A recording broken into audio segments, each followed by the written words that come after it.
The fact that Victorians stuck together, the fact that Victorians, through kindness and compassion, through connection and care, looked out for each other, went and got vaccinated because vaccines work.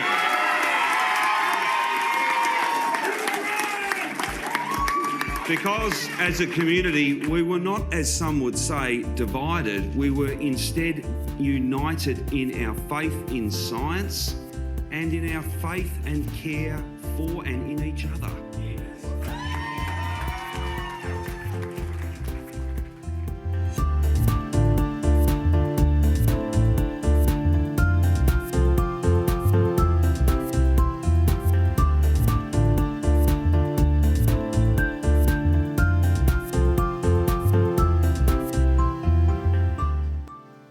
Hello and welcome to Keep the Bastards Honest, the podcast of the Australian Democrats. I'm your host, Elana Mitchell, and on this episode, Victoria goes to the polls. Victoria has had a difficult couple of years, so it seems especially cruel to make its citizens vote in not one, but two elections in the same year. But the vagaries of the federal and state election cycles meant that a state election fell only a few months after the federal election. To discuss the state election and the various personalities and parties that contested it, we were joined by our lead Senate candidate and newly minted Communications Officer for Victoria, Leonie Green. Leonie, Steve and I pay our respects to the traditional custodians of the lands upon which we met and their elders past and present. Sovereignty never ceded.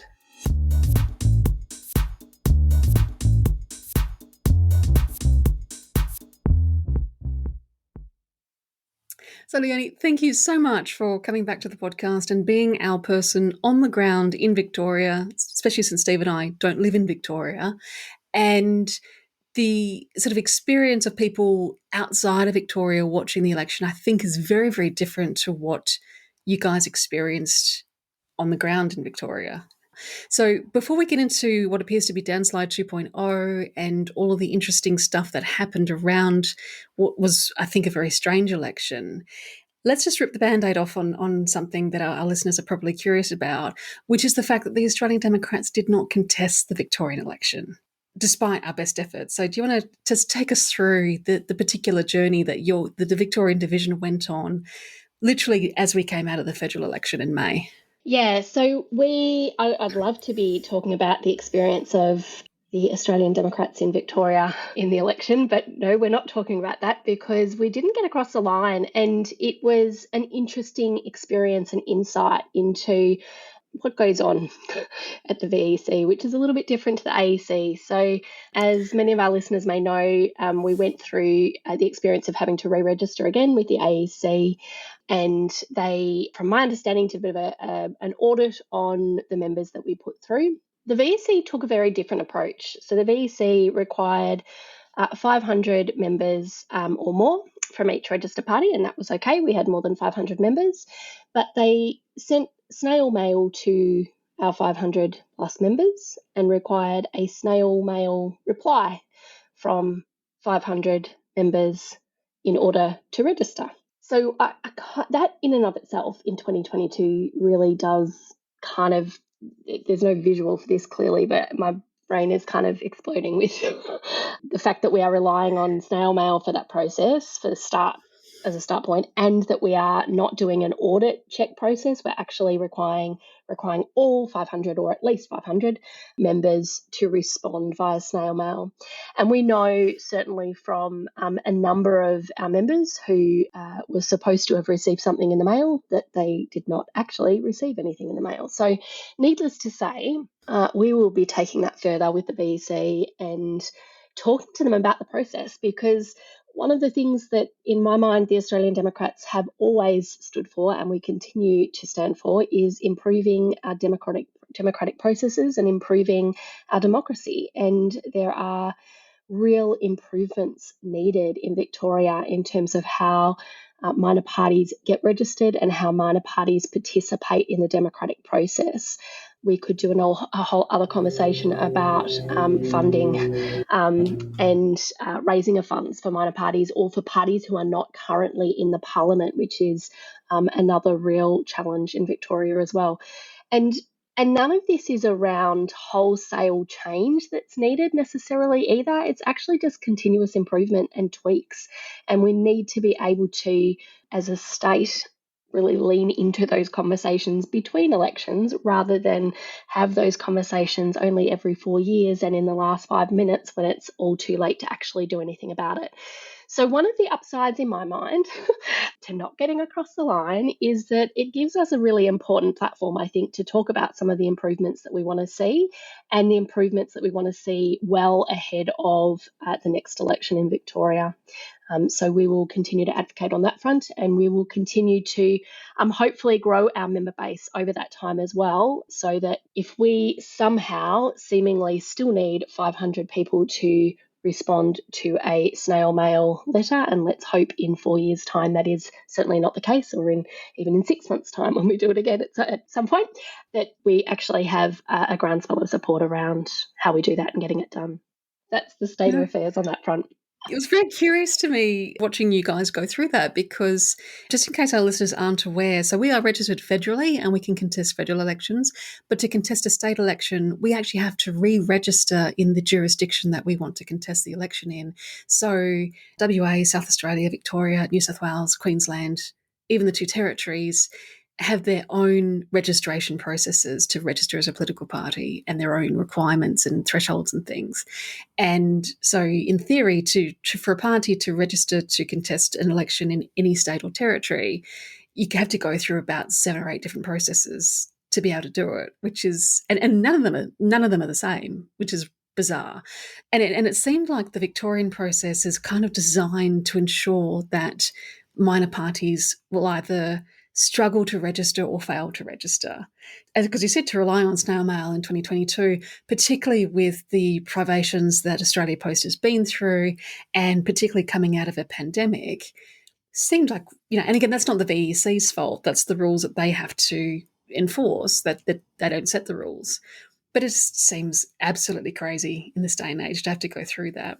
So I was curious, so I looked up the WA ones, and in WA, when you submit your application to register as a party, you need to then submit a minimum of 500 of those similar forms at the same time. So at least you get all your paperwork together, you whack it in and you're done, and then they go ahead and audit it. So that solves a lot of communication problems that appear to be rampant in the Victorian process. So it's super disappointing, and the efforts that the Victorian division went through, because we threw everything at the federal election, and then as soon as the dust had settled on the federal election, you guys were gearing up to get all your ducks in a row to then register for the Victorian elections. You just haven't stopped until eventually the VEC sort of came back and said, well, you're not going to get registered. So that was sort of disappointing, but just heroic efforts on the part of the Victorian division. It was incredible to see, and the division did so well with huge barriers in front of them to get as far as they did. Yeah, hopefully, the 2026 election in Victoria will be the one. So there you go. So yeah, if anyone was curious as to why they could not vote for the Australian Democrats in the election just passed, that's why. Sorry about that. But if you want to help us get registered next time, join the party, donate, volunteer, all that good stuff. I'll have links in the show notes for you. Let's get into the meat of the episode, I guess, which is I'm calling it Downslide 2.0 because there were huge question marks around Labor being returned in Victoria. I mean, I don't think anyone realistically thought that the Liberals in Victoria would actually get up and topple Dan Andrews. But the media certainly didn't seem to think that it would be quite the casual stroll back into power that it turned out to be, because everyone talked about the downslide in 2018 when the massive margins that Daniel Andrews secured in a number of seats in Victoria, and the Labor Party seems to have retained all of those margins, which is quite extraordinary. So Take us through it, Leonie. Again, I'm just talking crap because I'm in the independent sovereign nation of Australia, and I'm literally from the other side of the country going, "Well, what happened over there?" So, take me through it from your perspective. So I'm so intrigued actually by how it's perceived outside of Victoria as well. And I think it's hard to actually get unsurprisingly, a Victorian perspective. So I will give you my perspective and my take on what I've seen. But I would start with this concept or notion that it's Downslide 2.0 because I feel like it's really not. And I feel like that kind of misses some of the real complexity of this result. So it Okay. would be really interesting to go, yep, Dan's back in and he's got a majority government and he's off and running again. And that is the short story. Yes, he does have a majority and yes, he's very much off and running again with his team. But there are some nuances within that in different seats that I think actually tell a more interesting story. One of the things that I'm surprised by is the take that the media are having now on the other side. So pre-election, it was hard to get or see any media that was suggesting that Dan was going to get back in with the majority. Certainly not in any comfortable sense at all. And there was concern around what it would look like. I think probably maybe the easy position to take was that he might get in, but with a minority government. That kind of seemed to be he'll get in, but it'll be skinny. The Libs will take at least another election to get back in. Now, I think it's fairly easy in some ways to say that the Libs have not done particularly well at all, and that's heartening in some ways to me in some seats. But where they have done well in some seats, or where they have come back or they've retained a seat, there are some good stories and interesting stories in that as well. So that was just on the Libs. The Nats are a whole other story again, right? The Nationals are really interesting, and we have at least seen some press on that. The Nats in Victoria are different. There's a reason why we've not had a Nats leader from Victoria. It would be amazing to see that at some point for the Nats, because that would be a really telling story for the Nats as a party. But the Nats in Victoria are different. They're really interesting to watch. They are very, very locally focused, and they are more progressive, perhaps because, they're in Victoria. But they have done quite well out of this election. So, we've got a coalition that is in an interesting state in Victoria in terms of what that then means for the power that the Nats perhaps have in that coalition that they previously had perhaps a little bit less. They should hopefully have a lot more at the moment in the way that that's working. Similarly, it's really interesting, I think, to see Prosciutto perhaps get back in. I think they're saying he does now have his seat. They're still counting, but if he does take the leadership, then I think that will be also a really interesting point in time for the Liberal Party in Victoria. If he doesn't, that's also kind of interesting. But there's signposts there, right? For those who are of our listeners who might be watching what the Liberal Party is doing and wanting to know what that line of sight looks like for them, well, that's a signpost as to where the party is going.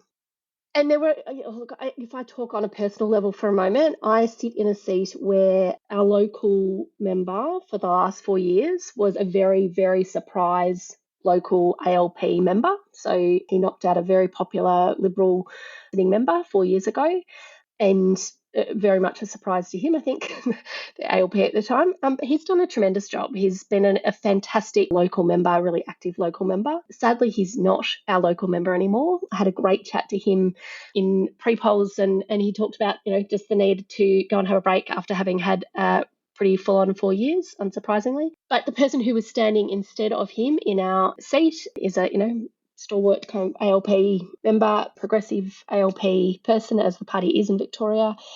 The local candidate for the Liberal Party, however, was not, and was the other end of the spectrum. So we had, and this is nothing against the Mormons whatsoever, but we had a Mormon member, a Liberal Party member. There is plenty of press on the interesting number of Mormon members within the Liberal Party in Victoria, and the control perhaps that they have been able to have over where the Liberal Party has been going and what members are standing and what the Liberal Party is standing for. And that in and of itself is not a problem if that is what the Liberal Party want to do as a party. This is that, again, that kind of point in time of going, well, really, what is the party actually standing for and what are they doing? And hence my interest in watching what happens in terms of the leadership there. And I kind of feel like that there is a really interesting similarity in terms of what's happening for Victoria at a federal level for the Liberal Party and Victoria for the state level Liberal Party, because it's pretty much the same kind of lines in terms of where that control is coming from. Independence. I want to talk about independence. So there's been some press to suggest that it really hasn't been that kind of teal wave thing that we had at the federal election. And sure, it hasn't been a teal wave of all these independents coming in. However, there have been a number of seats where it is still, and it is still actually very close to call, or they've lost, but they've really only just lost.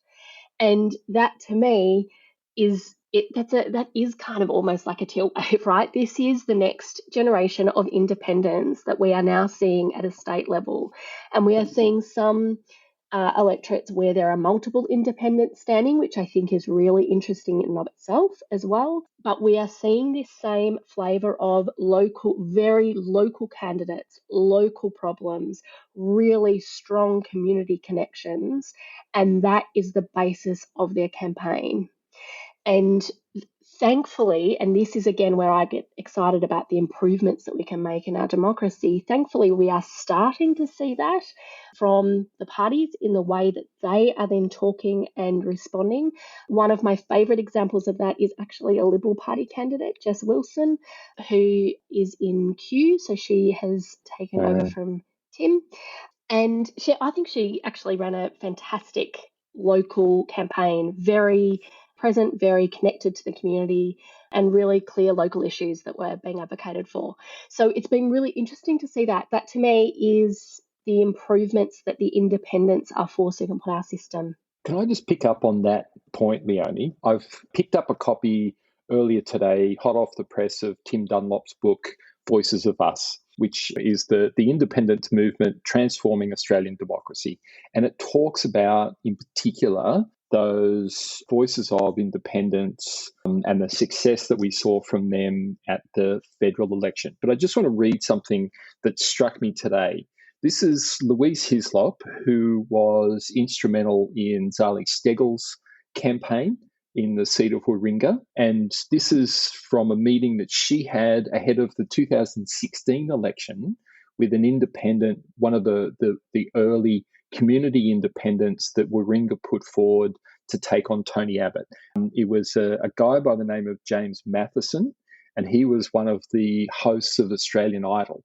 So personality, but very much steeped in the local community. And Louise was meeting him for the first time, and she said to him, "You know you won't win, don't you?" And he said, "That's okay." And he points his finger up at 12 o'clock.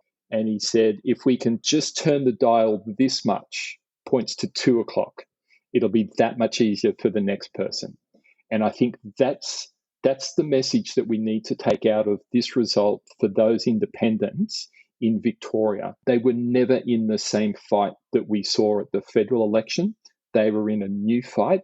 They were new groups just starting to get those community engagements happening, those voices happening, the same level of support for those local independents.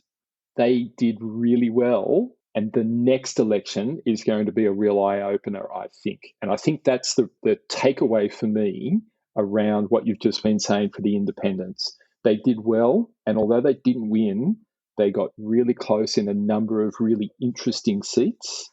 And the next election is going to be a real eye-opener.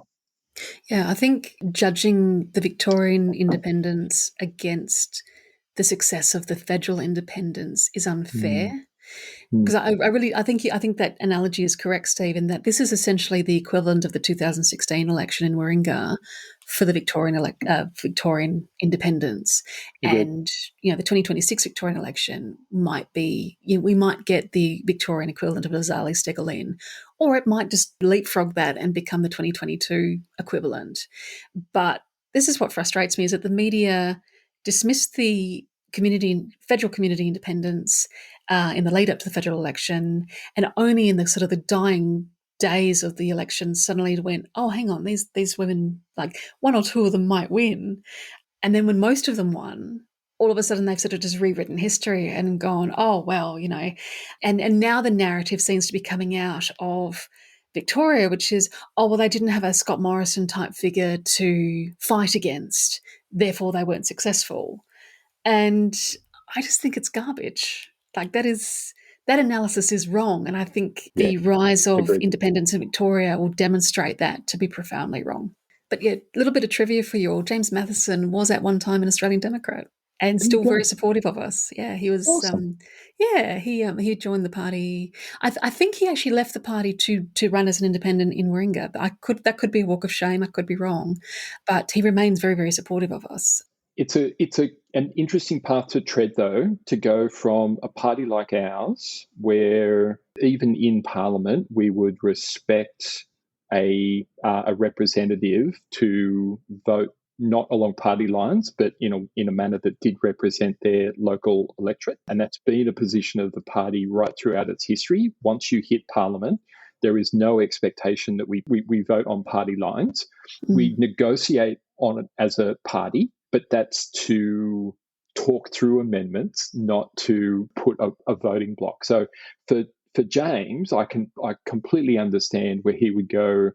Actually, what I need to do is represent the community, and so I'll take that step. And also at a time when the party was well and truly at a nadir. So fair enough. Yeah, and I think at that stage, it's one of those curious things about the independence movement is the whole point of them is to be independent and to be deeply embedded in their community. And I can understand that someone like James Matheson would have struggled to sort of bridge the gap between being part of a political party with the perceptions and the aura of being even a highly independent and highly democratic political party such as ours, because we are an outlier in that respect. Without taking us too far away from the Victorian election, I will note it was interesting during the federal election, the Voices of Mackellar candidate, Dr. Sophie Scomps, quoting Don Chipp and referencing the Australian Democrats as a point of reference for what disgruntled Liberals do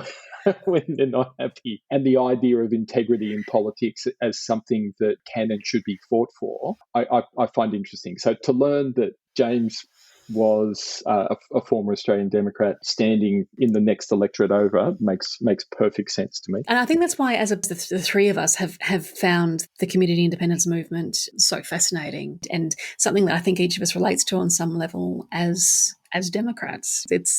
I don't think us as a party are really sort of ideologically or in terms of values and morals that far removed from those people.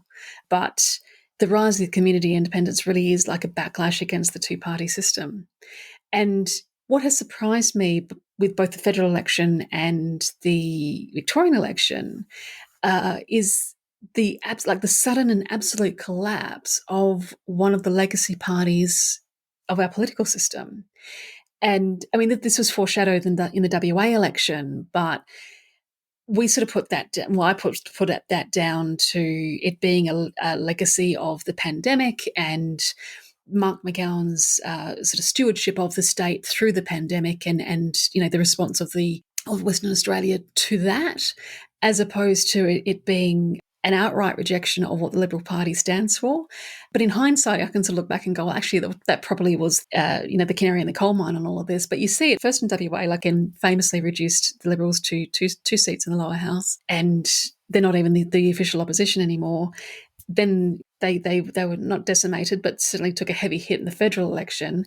And the few who remain at the federal level are really not the best and brightest that the Liberal Party could put up.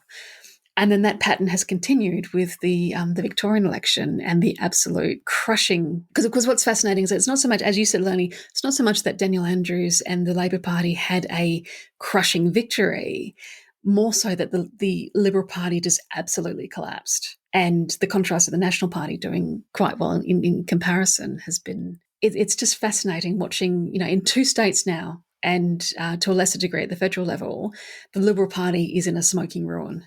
Can I just pick up on this point then, though, that the independents are in some way pushing against the concept of a two-party system?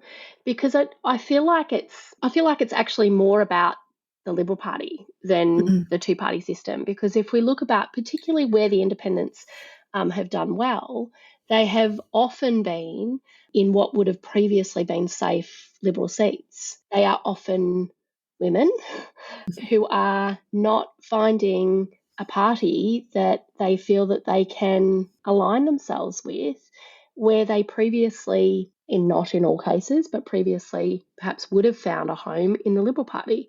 And I guess this is the bit that I do find really interesting, because I think that the result may be that we have a lot more independence in our system across party lines, perhaps, but at this stage we haven't got that. Predominantly we have independents who are really socially progressive independents, but economically conservative for the most part, but economically conservative independents. And that to me is the bit that the Liberal Party, I don't know what's going on there, but the Liberal Party don't seem to be talking about, or don't want to talk about, because perhaps they're wanting to go down a different route. Well, they're certainly being led and encouraged down that route by conservative media. So the conversations, the questions, the overt support of particular candidates, or the withholding of support just as much, is very much encouraging them to move further away from any kind of central position on any kind of issue, and move further away from the centre. I hesitate to say to the right, because I don't actually think it's the right necessarily in these cases, but they're certainly shifting more towards the support of the wealthy. They're certainly shifting more towards religious conservatism. They're certainly shifting further away from any kind of gender diversity or inclusivity type policies, support of the queer community, or any of that sort of issue. They're moving well away from that. On the environment, they're well and truly over with fossil fuels and getting further, rather than like any kind of environmental response. So like depending on how you position it, they're moving in the other direction, and they're being encouraged to do so. You made the point right at the beginning, Elana, about the media got it wrong. I'm not convinced that was an accident or a mistake on their part. I think in large part it was a deliberate policy of telling a story and trying to convey a narrative that was simply false. And it wasn't news and it wasn't journalism, it was storytelling, and it was trying to encourage a worldview that would get conservative politicians elected and speak about them as though their positions are reasonable on these issues, and that they deserve to be in Parliament representing Victorians, where in a lot of cases they are well and truly on the fringe. They well and truly do not represent, even half of the electorate, let alone the majority of the electorate, and they deserve to be forgotten and ignored rather than amplified in mainstream media. So I think it's been deliberate, and I think it's been ongoing. The immediate aftermath of the election, the likes of Peter Credlin and Rowan Dean and Andrew Bolt are out there in the media going, yeah, look, we got it wrong because we're trying to appeal to the lefties. Like what we need to be doing is marching even further to the extremes on these positions. What's left, will be indistinguishable from Family First or the Red Niles Christian Family Values Party, or whatever the name of it was. That seems to be where they're being dragged, and it's showing in the vote. Yeah, and you expect that from the Murdoch papers. So the Herald Sun in Melbourne could barely be called a newspaper anymore. It is literally someone much smarter than me put forward the argument that it's not so much that the Murdoch papers are the propaganda arm of the Liberal Party, more so that the Liberal Party has become the political arm of the Murdoch empire. Was that you? So there you go, someone much smarter than me. Thank you for that. Yes. Very kind words. Thank you.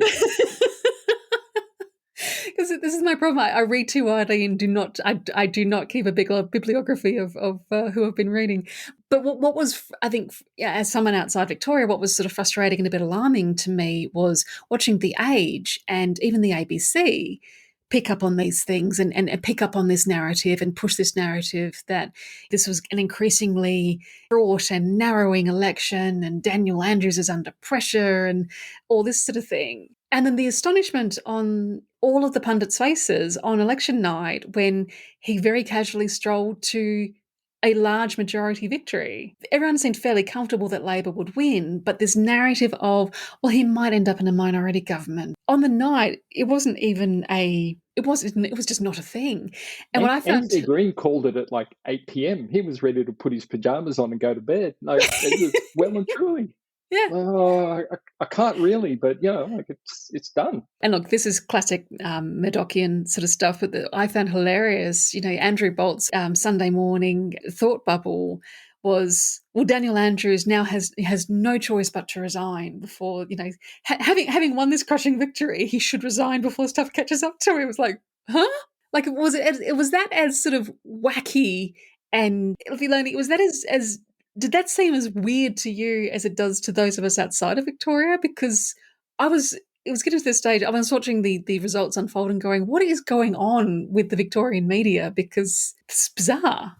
So there's a few interesting things going through my mind. The first one is I think that there have been enough elections in the last 4 years, because I can go back to the last state election that was surprising. We had the WA election that was surprising. We had a Scott Morrison win in there that was somewhat traumatic.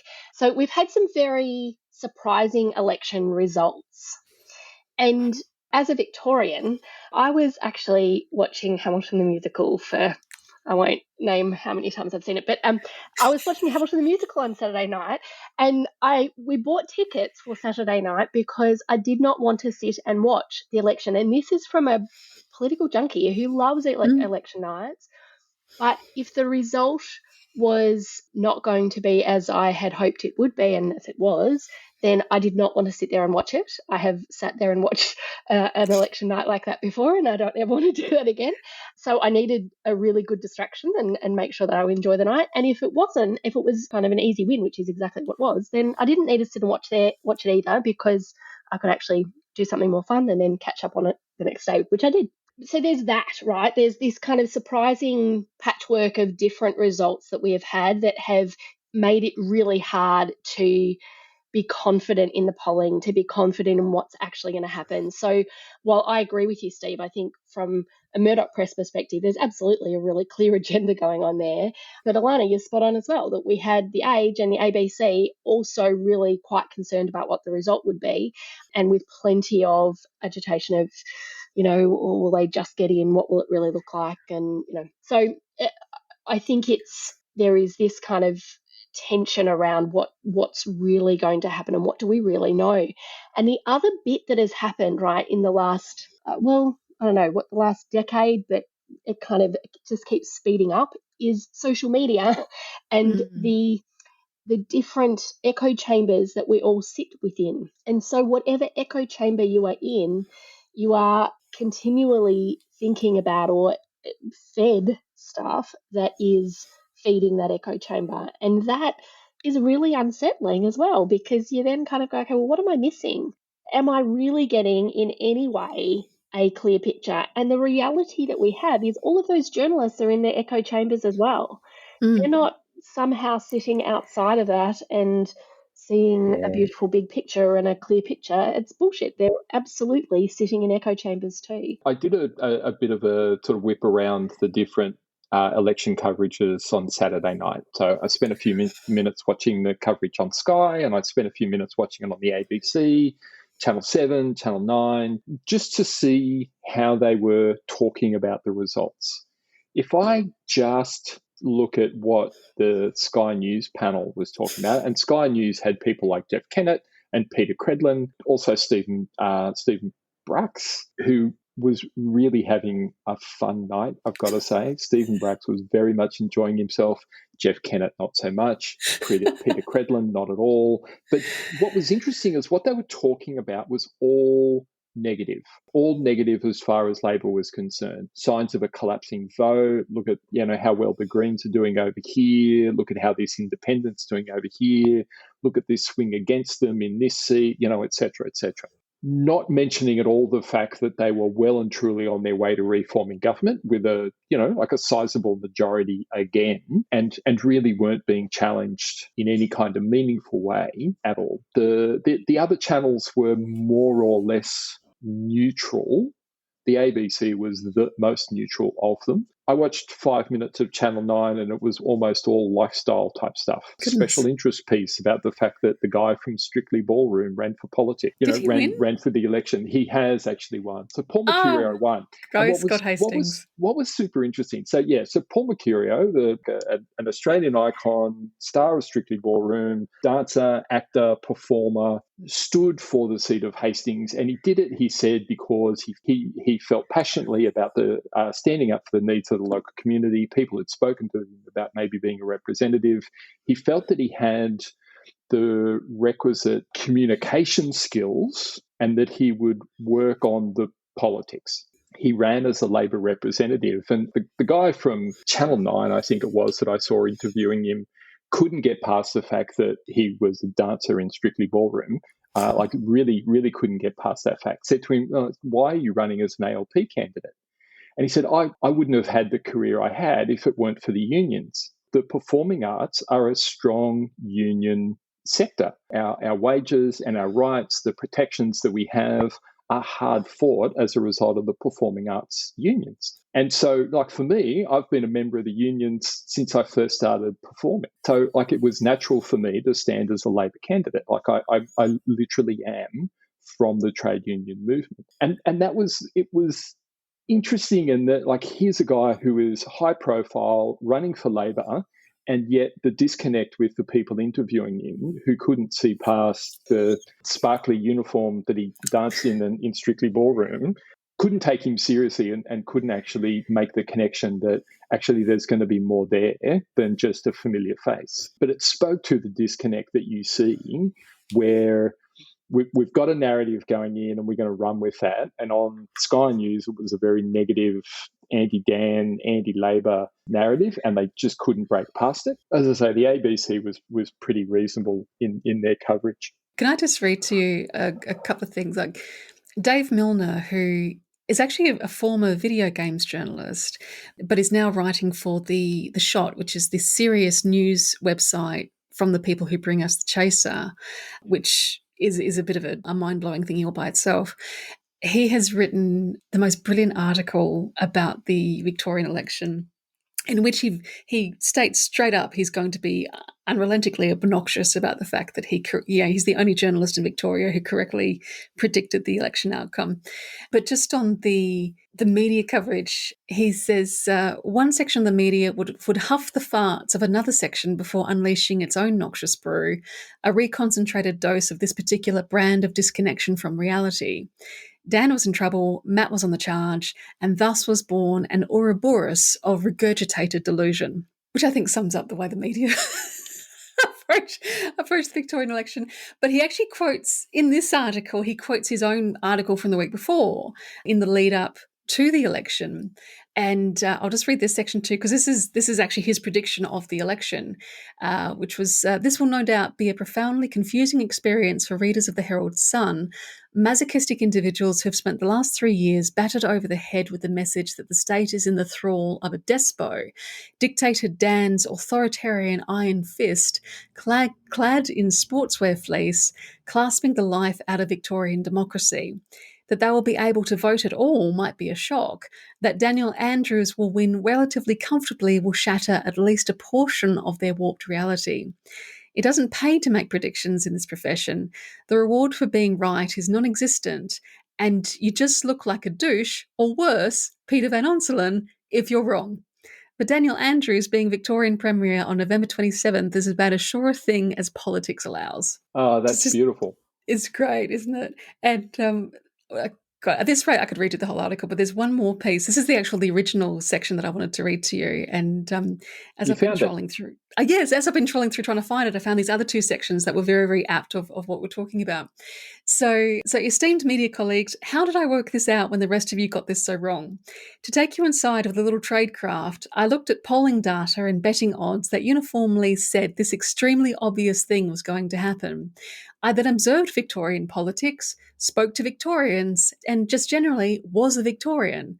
On top of that, I discounted the predictions of the angriest and least vaccinated sections of the citizenry. I think this is where you guys went wrong. Applied my analysis to the odds of the obvious thing happening and decided that yes, it was obvious the obvious thing would happen, obviously.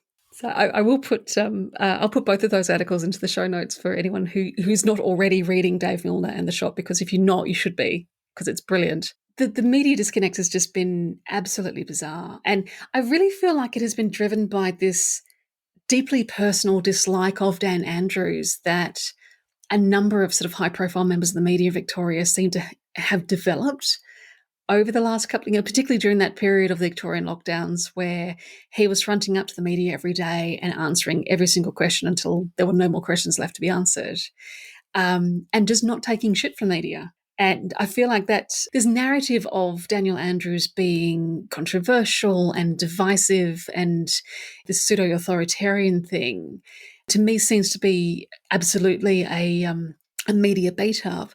Because I know the Eastern States media lose their shit over Mark McGowan quite a bit as well. I was just going to say, I think the bit that in all of this has troubled me, and I think we talked about this last time I was on as well, but is the lack of opposition. So the lack of opposition in any parliamentary system is really problematic. A lack of opposition, it just means that it's actually easier to push the line about Dictator Dan, right? When we don't have a functioning opposition that is holding the government to account and asking decent questions rather than going stupid fear campaign stuff. So the thing that really troubles me is as much as I am loving the community independent movement and I want to see more of it, and I want to see the Democrats back, clearly, but I want to see something that happens by way of what the opposition then looks like in and Victoria and in WA as well for improving our democracy. You just reminded me that one of the things that I have found frustrating with the coverage of the Victorian election is this Dictator Dan narrative that both the opposition and the media sort of cooked up meant that stuff that Dan genuinely should be held to account for got overlooked. And I found that really baffling and really confusing because they're so busy creating what is basically a fiction, they letting genuine stuff slide. And that to me is really bizarre. So that to me, like, sure, the opposition squibbing it, fair enough. I mean, look, they were led by Matthew Guy, possibly the most forgettable person in the Victorian Liberal Party. But the media, because they always carry on about how it's their job to hold power to account and all this sort of shit, right up until it doesn't fit their narrative, which is what we saw in the Victorian election. So Victorians, I think, were badly let down, not just by the absence of a functional opposition in their state, but severely let down by all of the media in their state, whether it be, okay, the Murdoch press, we kind of accept the fact that they vacated the field decades ago. But the ABC and the Age in particular should know better and should do better, and they didn't. As Dave Milner so poetically described, they all just started as huffing their own farts, as he put it. Yeah. And I agree completely on that. I feel like the ABC and the Age have often, perhaps seemingly, tried to balance things somehow to their own detriment, because they then become just as frustrating and just as ridiculous in the lines that they push that were in support of Dan, which it just keeps then reverberating, right? We then just keep getting this ridiculous divide, as opposed to let's actually have some serious journalism around the real conversations. Now, that is a broad statement, so there were some good journalistic moments in there, but on the whole, it was incredibly, incredibly frustrating. Because the Age, I think, put forward I think it was like the Herald's, not the Herald's view. Well done, Elana. The Age's view on the election, and that they sort of put forward this editorial that Andrews doesn't deserve to be returned to power, but Matthew Guy didn't deserve to form government, and that they kind of indirectly argued that the best result would actually be a minority government with independents sort of holding the balance of power in the lower house. And I remember Tim Dunlop shared that article on Twitter and said, if they'd actually just come out and made that argument, this would have been a much more credible piece of writing. But they kind of came to it indirectly and just went, oh, well, neither of them deserve to win. So, and it's like, why even publish it? Why, if you're going to vacate the field to that level, why even bother turning up? Matthew Guy comes across in an interview as someone who was told at the last minute that they needed to attend and isn't entirely sure what they're there for. Every time. He gets asked questions that you should simply expect that you're going to get asked. And he really feels like not even the understudy, but just some guy who was wearing a decent jacket that they pulled off the street and said, listen, can you go and answer some questions for us? There'll be some journalists. They'll ask you some questions. Do your best. Don't make any promises. Yeah. But otherwise, just be polite. But yeah, if you could go and do that, because we otherwise have nobody. Here's today's talking points. Try and stick to them. Like, honestly, if they just put the empty jacket on a chair and directed questions at that, the responses would have been more sensible and more on point in a lot of cases. It's been pretty interesting. There was I think it was on the ABC today, there was, the clip of the 4 people that were going for the leadership of the Liberal Party in Victoria. And are we in any way surprised? Ticket? Yeah. Yeah. So 4 white men, and in fact, I kind of have no words. It's not surprising, of course, again, because of all of the things that we've talked about, but it really, I don't understand what it will take for the party to recognise that it needs to actually do something different. There's a part of me that is digging back into my university days studying network effects and platforms and how networks collapse and how platforms collapse in the technology space. And I think the Liberal Party is in critical decline, and I don't think they're coming back. I think we're going to see a repeat of the Victorian state election in New South Wales. I think New South Wales Liberals are going to lose a lot of seats. There is a great deal of disaffection for them, a lot of ill will against the way that they're treating the state and how it feels. But I just see this collapse of support and the sort of diehard support that bolsters a party simply being eroded. And this drift to those extreme edges on policy issues, there is no critical mass of support there. Like, we're literally talking about extreme views, and there aren't many people out there holding them. So the more they shift away from more moderate positions on things, more nuanced positions, more informed positions on things, the more that support will collapse. And it won't be that they lose a seat or two that they might have hoped to hold. It will be like WA, where it simply collapses and they can't win anything, or they barely win anything. And they could come to Parliament on a tandem bike, and that's the future of the Liberal Party as it stands right now that I can see. And moderates, the sort of people who would tag themselves as moderates, and there have been good ones. And we were commenting on Bridget Archer via text earlier in the week, Elana, that she doesn't belong in the Liberal Party of today, especially where the Liberal Party's going. The Liberal Party that she belongs to probably hasn't existed for 10 years and certainly won't exist at all other than in history books in 5 years' time. There won't be a connection to the party that really represents her and that she is a part of. Where will people like her go? Where will people who elect her who will they vote for? And I think, like, in the conservative side of the moderate middle and the centre of Australian politics, Labor on one side of that, Labor capital divide, and on the other side of it is a gaping void where there really isn't anybody. And it's just dawned on me, and my profound apologies to South Australia, but the pattern is not just federal or WA federal Victoria, it's WA federal South Australia Victoria, where the Liberal Party has collapsed. And I have joked with the South Australian division that because they're sort of in the centre of the country, everyone just forgets about them. And I just proved that my point. So my apologies to all of our South Australian. Sorry, Roger. There's two things that you've sort of triggered for me, Steve, is number one is, Leonie, you were saying before that at the moment that the independent movement is very much focused on Liberal held seats and people who 10 years ago would have been star candidates for the Liberal Party choosing to run as independents against the Liberal Party because they don't feel represented. And there is this narrative in the media that, it's not happened to the Labor Party yet, but it'll be coming. And I think that's more sort of narrative bollocks, that because the media came so late to realising that the community independence movement was an actual movement and wasn't actually a thing, now they're sort of playing catch up and trying to adjust their narrative to actually fit this new political reality.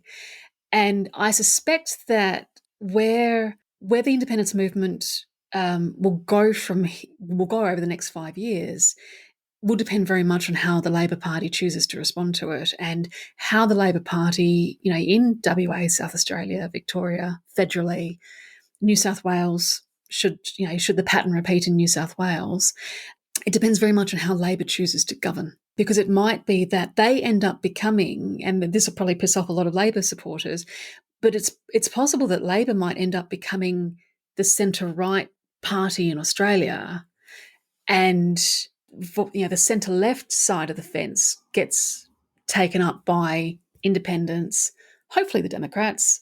Greens will still be sort of further to the Greens, left. etc. Yeah. The Greens, yeah. And because again, we were talking about this at the WA State Executive meeting last night, where immediately after the WA state election, one of our young Democrats was sort of saying, you guys only, if we can get you registered in WA and you can test the 2025 election, you only need to win 5 seats to become the opposition. And at the time I laughed. But then and since then I've just gone, I love that he's attitude. not wrong. Yeah, yep, he's not wrong. The McGowan government the McGowan tide will recede, but that doesn't mean that the Liberals will be able to regroup and regain some of the seats that they lost, or that they deserve to. And there is an opportunity. My contention is that they won't. No. My contention is that they simply won't. I think, Leonie, you mentioned very early on the strength of the Nationals vote in Victoria and how well they went. Similarly, in WA, it was still a good showing. At the federal election, it was still a good showing. I think Queensland is where they're most vulnerable. And I also think Queensland is where they are most strongly aligned with mining interests. And the exact opposite is true in Victoria. Victoria is where they are most strongly aligned with farming interests, and those farming interests align with care for the environment and care for, climate. So, I think there's something there, but for the Liberal Party, I don't think they're coming back, which means there's a space.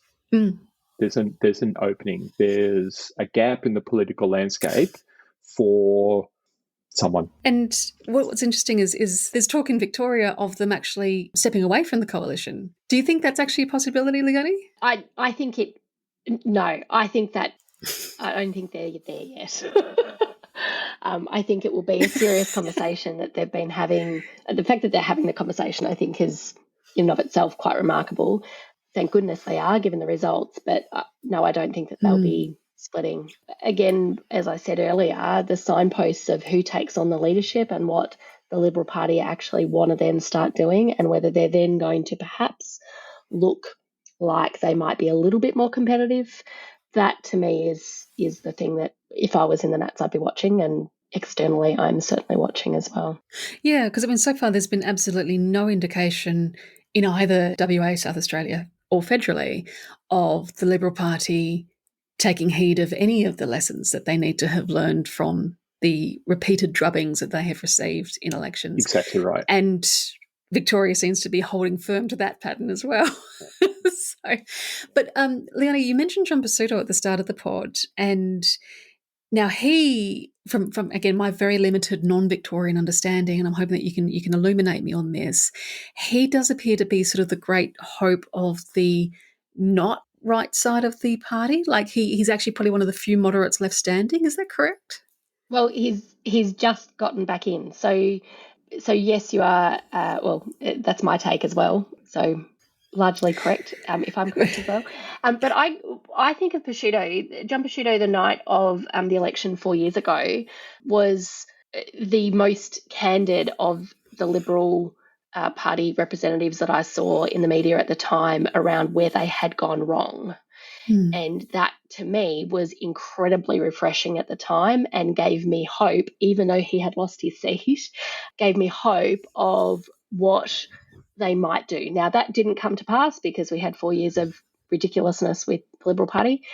My hope is in him just getting back in, that he can then inject some of his more moderate views into the party. And I think that the fact that there are Liberal Party people that have not been elected and they need to really think about why that might be so and who they put up and how they've actually gone as a result, and where the ALP have made gains and where they have actually, the fact that John Pesutto is back in, to me, is a little bit of hope for the Liberal Party in my mind, but he's got a big job ahead of him if he's going to turn anything around there. Because that's really fascinating. So he lost his seat in the 2018 election and has only just now been returned to Parliament. Yeah, so he wasn't in there for the last 4 years. Yeah. I see so I thought that he'd sort of been in Parliament and had been returned, and that Hawthorn was, God, see, I'm learning new things. No, when we talked about Matthew Guy kind of being the guy who's the one guy that we can kind of bring in and put a jacket on, there's a reason. Because there was Michael O'Brien, I think, got the stopgap in between the two, the first and second comings of Matthew Guy. And I read somewhere that, and I don't know how moderate Michael O'Brien was, but it seems that they sort of spent a couple of years sort of tearing him down and then replaced him with Matthew Guy. Is that correct? So Michael O'Brien was, this is all I need to think about when I think about Michael O'Brien. All I do think about is him wearing a Trumpian cap, a red cap. Oh, yes. Make Victoria great again, I think was the line. It possibly actually had something anti-Dan on it because he was vehemently anti-Dan in the middle of lockdowns. So Michael O'Brien carried the party through a period of time where it was only fear and frustration and ridiculousness that was coming out of the party. Weirdly, somehow, when he lost the leadership and Matthew Guy came in, it actually, in my mind at least, it actually quietened down a little bit on the fear and craziness. Matt Guy's the reasonable one. Yeah, not so much. It was just not quite as crazy. And look, I think in my mind, if we were realistic about the last election, rather than even I was, sitting there going, oh, what's really going to happen? If we were realistic, you would put someone like Matthew Guy in, right? Because he lost last time. They're going to lose again. Who do we really have?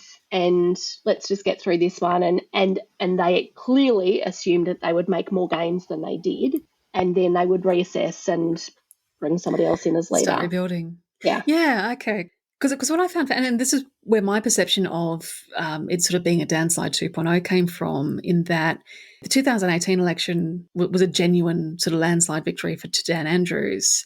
And the Labor Party sort of across the board in Victoria, like, yes, their primary vote dropped, but to me, it seemed like it was coming off a very high result anyway. So it was like a natural sort of pulling back a little bit because it was only, 6% or whatever. What I also found interesting is that there were seats that they took in 2018 that they have never held before, which I think is Box Hill and a couple of others. And they retained those in this election as well, which I found quite fascinating. So, and yes, they sort of lost a few in the sort of the western suburbs of Victoria that were hardest hit by the lockdowns, and obviously the anti-Dan sentiment was highest there. But in eastern Victoria, they held on to gains that they made in 2018 that they reasonably should not have been expected to hold on to. Yeah, so there has been, but this again goes to the patchwork because there's, like Preston is a really interesting seat to look at. We've got an independent there. They're still counting votes, I think, there, but massive swing against the ALP there towards an independent. Really, again, really local campaign by a really embedded independent, community independent. So patchworky. Yeah. But I think there's, this sense of the last 3 years, there are fringe areas where it was, the anti-dictator Dan stuff or anti-Dan, dictator Dan stuff. There were electorates that did it really tough and wanted something different and have seemingly seen that in the Liberal Party. Albeit, again, I'm not in a big way. Like I'm not sure that's really the story there either, actually.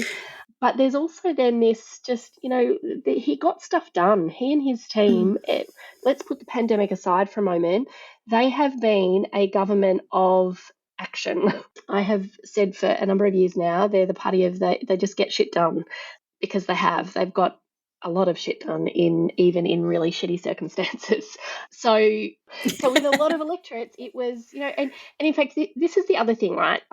This probably reveals way too much about how I think about who I'm voting for. But to me, in my electorate, it was a very easy no. I did not want Matthew Guy. I did not want a leadership approach by Matthew Guy and what he had shown us in terms of lack of leadership.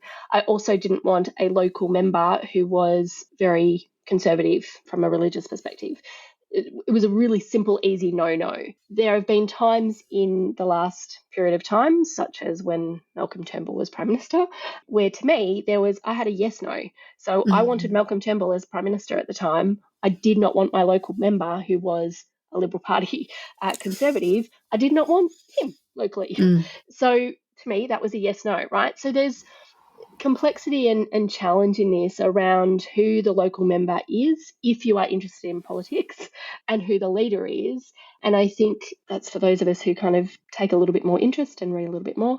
For everybody else, it's what do I really know? There's this Matthew Guy here who is forgettable, as I think you said, Elana, who's not showing any leadership and is only really saying fear, anti-Dan, this is ridiculous, blah, blah, blah, blah.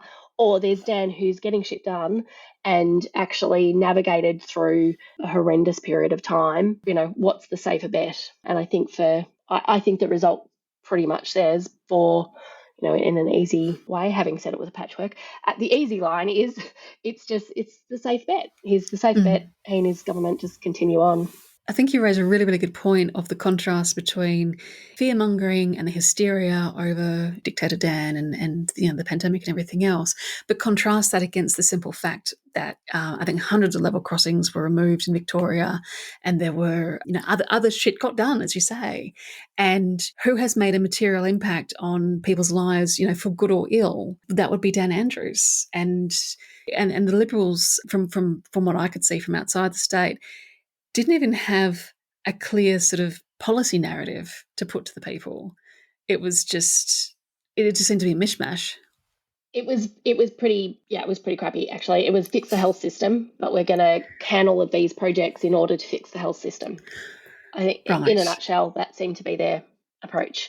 And anti-Dan, you don't want him. You want us without really selling who the us was in any way. The whole point of selling off the sewage treatment system was to improve healthcare. That was those are two dots I did not connect. Okay, no, fair enough. All right, so Leonie, final thoughts before I let you go.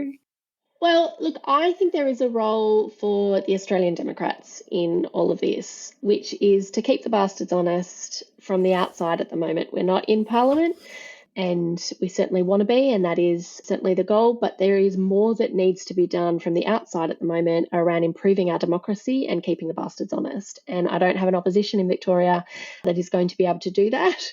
I don't have faith that the media are going to do that.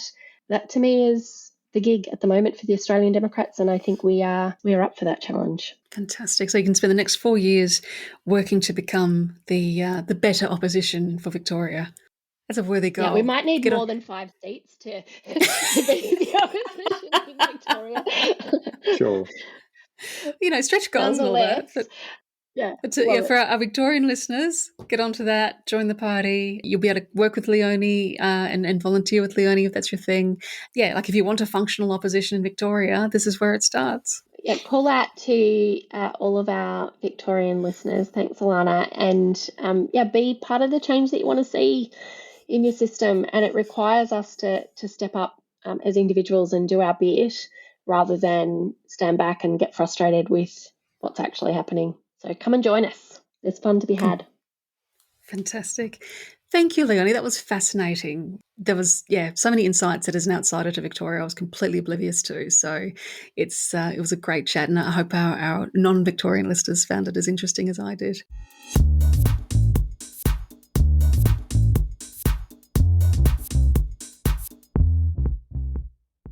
At the time of recording, the results hadn't quite been finalised as there were a couple of seats still on a knife edge, but I can now confirm that contrary to the narrative put forward by the mainstream media, the Andrews government was not only returned with a majority, they increased their representation on the landslide of 2018 by 1 seat, securing 56 lower house seats. They needed 45 seats to reform government. What was very interesting to me, and formed part of my view that this was a landslide 2.0, was that while there was a reshuffling of the seats that Labor holds, the number of seats they hold actually increased, admittedly only by 1. But that was coming off a huge win in 2018.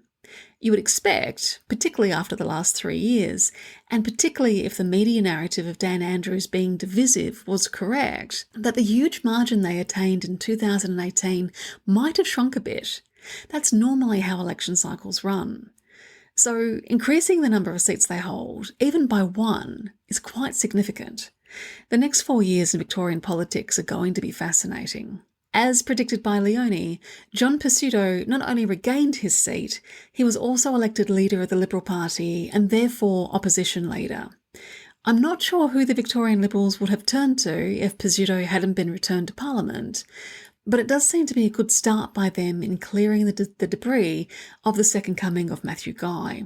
Whether or not Pesutto is given the time and space needed to reform his party and lead it out of the wilderness, or if the Liberals are in a permanent decline, remains to be seen, and will depend very much on whether the Victorian Liberals are capable of heeding the lessons Victoria has conveyed to them.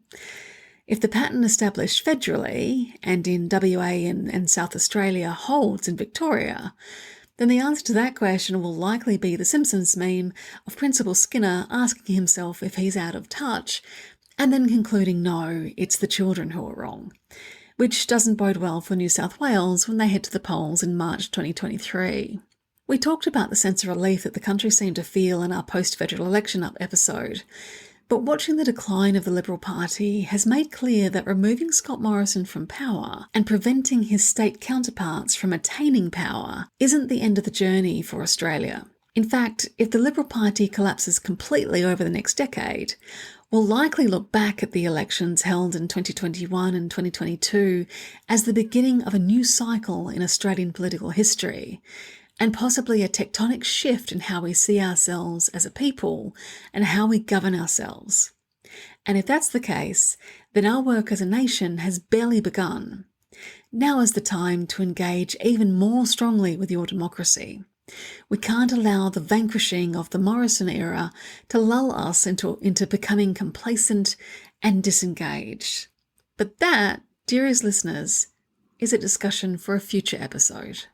Keep the Bastards Honest is brought to you by the Australian Democrats. This episode was edited and produced by me, Elana Mitchell. If you'd like to keep in touch, you can find us on Facebook, Twitter, Instagram, YouTube, and LinkedIn by searching for Australian Democrats. And you can see what we stand for, what we value, and what our policy positions are at our website at democrats.org.au. Until next time, thanks for listening.